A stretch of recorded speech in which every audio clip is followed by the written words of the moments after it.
Previously on World History and Geography.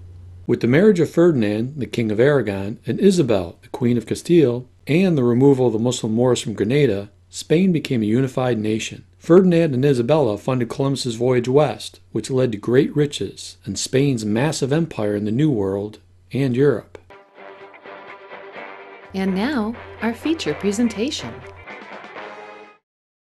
Absolutism was the political belief that one ruler should hold all of the power within the political boundaries.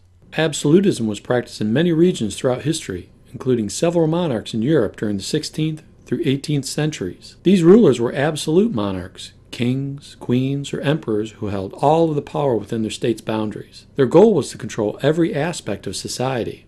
It's good to be the king. Absolute monarchs believed in divine right, the idea that God created the monarchy, and the monarch acted as God's representative on earth. An absolute monarch answered only to God, not to his subjects. The most powerful nation in the 16th century was Spain. The absolute monarch King Philip II ruling the Spanish Empire from 1556 to 1598 CE. Philip's massive empire was incredibly wealthy from American gold and silver mines. Seems all he thinks about is silver and gold. In the 1500s, 339,000 pounds of gold were supplied, and in the 100-year period between 1550 and 1650, 16,000 tons of silver bullion was brought from the New World and Spanish galleons. I wonder how much that gold and silver would be worth today. I'm a billionaire. I'm a trillionaire. I'm a zillionaire. Now I think you know what happens next. Mo money, mo problems, you know what I'm saying? The massive amounts of gold and silver coming into the Spanish economy caused inflation. The value of money declined, causing prices to rise, and that's not good. Philip spent some of Spain's wealth on himself. I love gold! Including his palace, El Escorial. Besides functioning as a royal palace, El Escorial also functioned as a monastery, museum, and school. With Spain's wealth, monarchs and nobles were able to support artists like El Greco and Velázquez.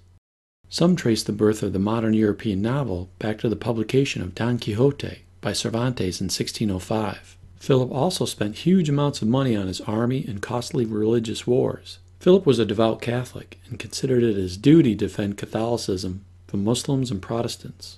The most costly military campaign for Spain occurred in 1588 when Philip launched the Spanish Armada to invade England and punish England's Protestant queen, Elizabeth I. Philip's plan was for his armada of 130 ships, 7,000 sailors, and nearly 20,000 soldiers to sail to the Spanish Netherlands and pick up another 30,000 Spanish soldiers. This massive invasion force would then cross the English Channel and conquer England. Regretfully for Philip, his invasion of England did not go as planned. With her smaller army, Queen Elizabeth realized she could only defend England at sea. Although England had less than half as many ships as the Spanish Armada, the English ships were smaller, sleeker, faster, and equipped with long-range cannons. No, bigger cannons than that. There you go.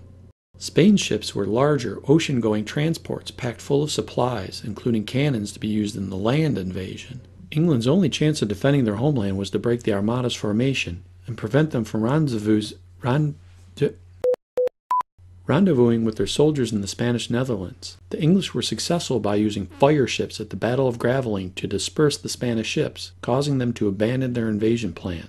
The Armada decided to avoid the English Navy in the Channel and attempted to circle around Scotland and Ireland to return to Spain. There in the North Atlantic, the weather dealt the Armada the final blow, as the Spanish sailors experienced deadly storms, leaving 24 ships wrecked and thousands dead. As a result, roughly half of the Spanish ships returned, and only 1/3 of the men survived. Although the tragedy was a setback for the Spanish, their wealth gave Spain the appearance of strength into the 17th century. Another setback for the Spanish Empire was the Dutch Revolt that led to 7 northern provinces of the Netherlands declaring their independence in 1579 CE. These provinces were largely Protestant and resented the Spanish Catholic rulers. 10 southern provinces, which make up present-day Belgium, were largely Catholic and remained under Spanish control. Hey, you often hear people calling the Netherlands Holland. In fact, the area that makes up the Netherlands has had a lot of names over the past 1,000 years. But actually there are 2 provinces within the Netherlands called Holland, and the whole country is called the Netherlands, and the people are Dutch.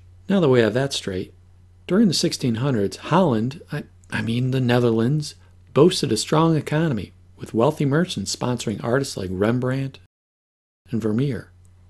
The Netherlands was not a kingdom, but a stable republic, which led the Dutch people to focus on economic growth. The Dutch had the largest fleet of ships in the world, perhaps 4,800 vessels in 1636, that could protect the government's Dutch East India Company that dominated the Asian spice trade. During the 1630s, the Dutch economy almost collapsed due to a virus. Not a virus that affected humans, a virus that hit tulips. No, the flower. Yes.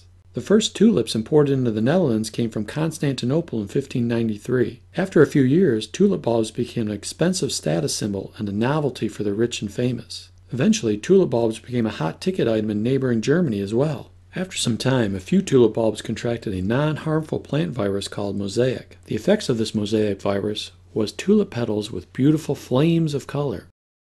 This unique effect increased the value of the already rare and highly expensive tulip bulb. Those bulbs look a little moldy. That's a nice one. Initially, only the true connoisseurs bought tulip bulbs, but the rapidly rising price quickly attracted speculators looking to profit. It didn't take long before the tulip bulbs were traded on local market exchanges, which were not unlike today's stock exchanges. By 1634, tulip mania had feverishly spread to the Dutch middle class. Pretty soon, everybody was dealing in tulip bulbs, looking to make a quick fortune. The majority of the tulip bulb buyers had no intentions of even planting these bulbs. The name of the game was to buy low and sell high, just like in any other market. The whole Dutch nation was caught in a sweeping mania, as people traded in their land, livestock, farms, and life savings all to acquire one single tulip bulb. A bulb that now costs us around 50 cents may have been worth thousands or tens and thousands of dollars. Now you can understand the mad rush to buy tulip bulbs at any cost. Eventually, people realized how much money they were spending on a flower. Investors panicked, and the bubble burst. Tulip bulb prices fell like petals from a dying flower. Prices sank so low, so fast, that riots broke out, and many Dutch families lost property and were left with bulbs that were nearly worthless. I'm sure an economic bubble like that would never happen again, right? Right? I hope you learned something while watching. I am Queen Elizabeth, not that Queen Elizabeth. She died in 1603. I am Queen Elizabeth II. Good day to you.